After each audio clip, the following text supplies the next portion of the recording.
Hey everybody, Chris with Bear Outfitters here, and today we're going to be talking a little bit about rope and knots and 5 knots that I think every beginning hiker, backpacker, camper, outdoors person should know. And before you click off this video thinking that it's going to be a long, boring tie-through, I know that these knots have tie-through videos all the way through the internet. There's tons and tons of videos explaining these knots, so I don't want to bore you with how to tie them. I'm just going to get to the 5 knots and explain why I picked these 5. First one is the square knot. I like the square knot for joining 2 ropes of equal size together. That's the definition that's been given to every Boy Scout ever since they ever joined it. This knot is also called the reef knot. And the reason I like it is because no matter how I charge this knot, I can always untie it. It's an easy knot to remember, right over left, left over right. And it's a really great one for if you want to charge a load. A carrick bend is probably a better knot for that, but that's a little more difficult to tie. So square knot is something really easy that everybody can learn how to tie simply. Number 1 is the square knot. It's classic. Number 2 is the bowline or the bowline, depending on where you're from and who your scoutmaster was. The bowline is a fantastic knot, sometimes called a rescue knot. This is a knot that creates a fixed loop on the end of a rope that is easy to pull somebody up with, or when you need to create, again, that fixed loop on the end of a rope.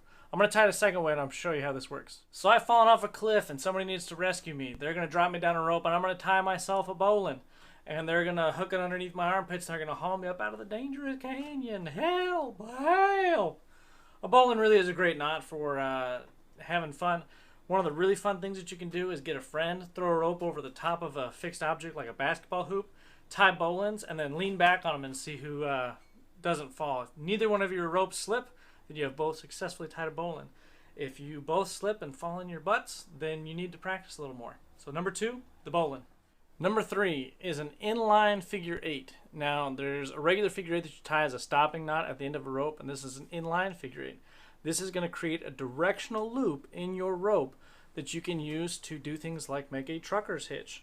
A trucker's hitch is great for securing a load in the back of your pickup truck. It's great for if you want to make sure that things aren't going to fall off the top of your van, whatever it is that you do. But creating this directional line and this kind of pulley here is going to give you a 3-to-1 mechanical advantage over just pulling on the rope.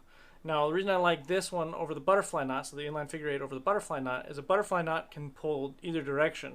But an inline figure 8 is going to be really strong in that one direction. So an inline figure 8 is my choice for number 3. Number 4 for me is a clove hitch on a bite, which is also called a 2-half hitches. If you can tie a clove hitch or a 2-half hitches, congratulations, you can tie the other one.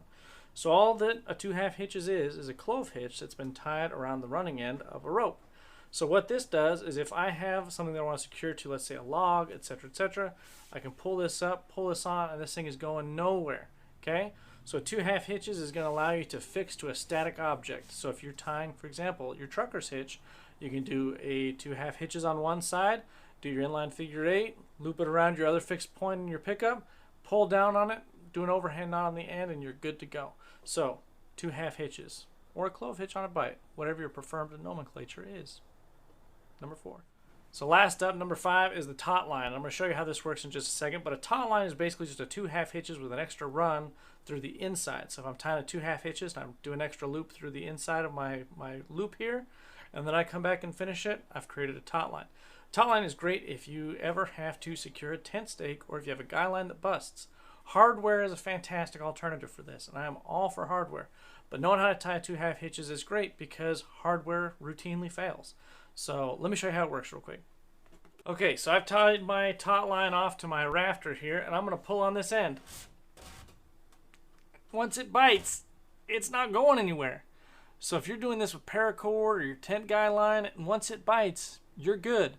So all you're going to do is you're going to make sure it's good and tight, and then you're going to pull on it, and if it slips, then you're going to pull back on it. Once that knot tightens down and bites on your rope, it's going nowhere. It's a type of friction hitch, and that's why the taut line is my number 5 of top 5 knots. So now that I've tied my top 5 favorite knots, what are some of your favorites? If you have a specific favorite knot, drop it down in the comments below. If you've liked the content, then be sure to like and subscribe. And next week we'll be talking a little bit about gear versus skills and why gear shouldn't be your fail-safe. Until next time, I'm Chris with Bear Outfitters. I hope to see you out there. Happy trails, everybody.